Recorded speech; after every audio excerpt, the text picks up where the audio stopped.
ከመከላከያ ጋር መዋጋት የሚችል አንድ ሸኔ የለም፣ አንድ ኦላ የለም፣ አንድ ፋኖ ጁንታ የለም፣ ጀዊሳ የለም። በቅጡ ሽንት ቤት ገብታችሁ አትጸዳዱም እንኳን ልትዋጉ ይቅርና።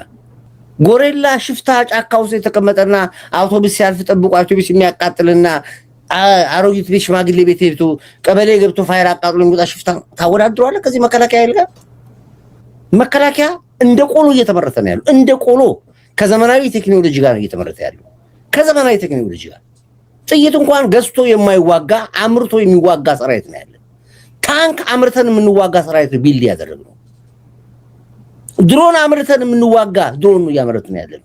ስማ ኦላ የምትለው ሸኔ የምትለው ጀዊሳ የምትላቸው እኮ ጎሬላዎች ናቸው፣ ሽፍቶች ናቸው። ከመከላከያ ጋር ፊት ለፊት አይዋጋም።